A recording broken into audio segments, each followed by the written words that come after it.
जय सद्गुरु ब्रह्मराज की जय।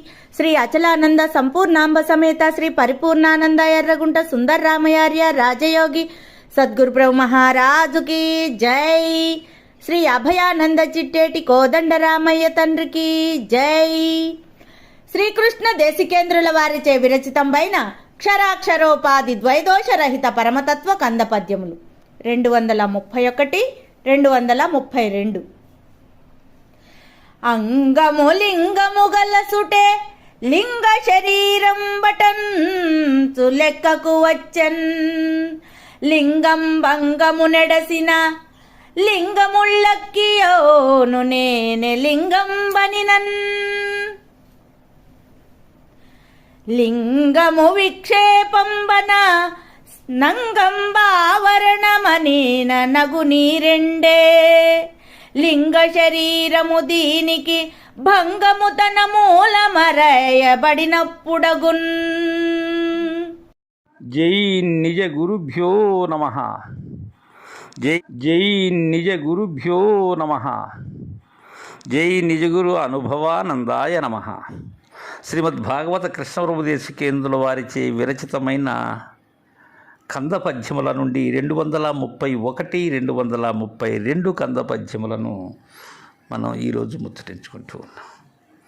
శిష్యుడు గురుదేవుని ఆనతి ప్రకారం తను గురువు ద్వారా ఎరిగినటువంటి ఆ గురు బోధ ఏదైతే ఉన్నదో దాన్ని తెలియజేస్తూ ఉన్నారు। అయ్యా గురుదేవా, అంగము లింగము గలసుటే లింగ శరీరం బటంచు లెక్కకు వచ్చన్ లింగం భంగము నడసిన లింగముళ్ళఖ్యవును నేనే లింగం బనినన్। లింగము అనగా ఈ లింగ శరీరము ఏదో కాదు స్వామి, లింగ శరీరము నేనే స్వామి। ఎలా అంటే గురుదేవా, అంగము లింగము గలసుటే లింగ శరీరం బటంచు లెక్కకు వచ్చాను। ఇక్కడ ఏ లెక్కకు వచ్చినది? మనం గత కంద పద్యములో చూసాం, 229లో కానీ 230లో కానీ ఏం లెక్క తేలింది అక్కడ? ఈ మేనులో ఉండబడేటువంటి నాలోని 3 మేనులే మేను, నేను వీటికి విలక్షణముగా ఉండబడేటువంటి మూలము నేను గుర్తిరిగే శరీరం ఏదైతే ఉన్నదో జ్ఞాత రూపముగా ఉన్నవాడను నేను, ఉన్నదానను నేను। అయితే ఇవి రెండు ఒక్కటే। ఇక్కడేం చెప్తున్నారు? అంగము లింగము గలసుటే లింగ శరీరము।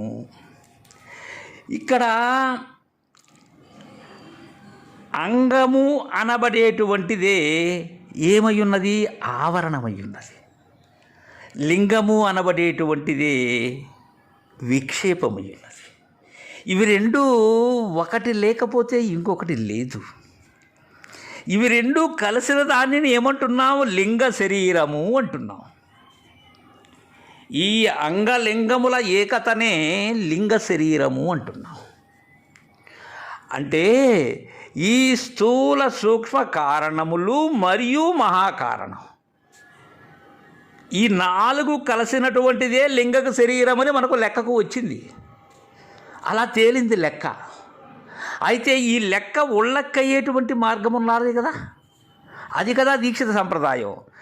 ఎప్పుడు ఉళ్ళక్క అవుతుంది? ఇది ఉన్నదానిని ఉండ చూపినప్పుడు ఈ శక్తి నిరాశకమైనటువంటిది ఏదైతే ఉన్నదో దానిని, ఈ ఆవరణ శక్తి విక్షేప శక్తి మీరినటువంటి దానిని గురుదయతో ఉండ చూసినప్పుడు ఇది ఏమవుతుంది? లేనిదవుతుంది। ఇక్కడ ఏమంటున్నారు? లింగం భంగము నెడసిన అంటే ఈ లింగము అనబడేటువంటి నేను ఏదైతే ఉన్నదో అది మేనుని విడచినట్లయితే, ఈ 3 శరీరములు అయినటువంటి మేను ఏదైతే ఉన్నదో వాటికి దీనికి ఎప్పుడైతే కలవలేదో, ఎడసిన అంటే విడిపోయినట్లయితే, ఒకదానిని ఒకటి వీడినట్లయితే లింగముళ్ళక్యమును, ఇప్పటి వరకు ఉండబడేటువంటి నేను అని గుర్తెరిగేటువంటి జ్ఞాత ఏదైతే ఉన్నదో అది ఏమవుతున్నది? లేనిదవుతుంది। అంటే ఉపాధి ఉంటేనే ఉంటుంది, మేనుంటేనే నేనుంటుంది, నేను లేకపోతే మేను లేదు. ఈ నేను అనే లింగము మేను అనే అంగము ఉన్నప్పుడు మాత్రమే ఉన్నది. కానీ ఎప్పుడైతే మేను అనే అంగము లేదో నేను అనే లింగము లేదు. ఇక్కడ ఏమైనది? అంగలింగ సంగ భంగము జరిగినది. ఇక్కడ అంగలింగ సంగమమే నేను మేనులు అంటే మూలము లేని గుర్తెరిగే శరీరమే అంగలింగముల యొక్క సంగమం. ఇది భంగం ఎప్పుడవుతున్నది? ఒకదానిని ఒకటి విడిచినప్పుడు భంగం అవుతున్నది. లేనిది ఎప్పుడవుతున్నది? ఉన్న పరిపూర్ణమును ఉండ చూసినప్పుడు ఇది లేనిది అవుతున్నది. అంటే నిస్సంగములో ఇంకక్కడ కలయిక లేదు. లింగం ఉల్లక్యవును నేనే లింగం. లింగం అనగా వేరేది కాదు, నేనే అని మనకు కృష్ణరావు దేశకందుల వారు తెలియజేసి తదుపరి అదే విషయాన్ని చెప్తూ ఉన్నారు 232వ కందపద్యం ద్వారా. గురుదేవా, లింగము విక్షేపంబన నంగం బావరణ మరిన నగు, ఈ రెండే లింగ శరీరము, దీనికి భంగము తన మూల మరయబడి నప్పుడగున్. మూల మరయబడినప్పుడగున్. ఎప్పుడవుతుంది దీనికి భంగం? ఈ అంగలింగ సంఘ భంగము ఎప్పుడు జరుగుతుంది? ఇవి ఎప్పుడూ సంగమం చెందుతూనే ఉన్నవి, ఒకదానిని విడిచి ఒకటి లేవివి. తన మూలము ఎప్పుడైతే ఇది ఉండ చూసినదో, దేనిలో? పరిపూర్ణములో ఉండ చూసినప్పుడు అప్పుడు దీనికి భంగం అవుతుంది. తన మూలము తాను చూసినప్పుడు తనకే సిగ్గవుతుంది. ఇక్కడ చెప్తున్నారు లింగము విక్షేపంబన. గత కందపద్యంలోనూ ఇదే ముచ్చరించుకున్నాం మనం. విక్షేపము అంటే ఏంటి? లేని దానిని ఉన్నట్లు తెలియపరచేటువంటి శక్తి ఏదైతే ఉన్నదో అది విక్షేప శక్తి. అలానే అంగం ఆవరణమనినా. ఆవరణం అంటే ఏంది? ఇది ఏదైతే తెలియబడేటువంటిది ఉన్నదో దానిని తెలియబడనివ్వకుండా కప్పి ఉంచేటువంటి అవిద్య, ఇది ఆవరణం. ఇది ఉపాధి అంటే జీవుడు. ఇది శరీరం, అది గుర్తు. విక్షేపమే గుర్తు. దానికి ఉన్న శక్తి ఏది? లేనిది ఉన్నట్లు తెలియవచ్చేటువంటి శక్తి దానిది. దీని ఆవరణ శక్తి ఏంది? తెలియబడక కప్పి ఉంచబడేటువంటి శక్తి దీనిది. ఈ రెండు శక్తులు ఉన్నవి. ఈ రెండు శక్తులు లేనటువంటిది నిరావరణం. ఈ ఆవరణ విక్షేపములు లేనటువంటిది నిరావరణం.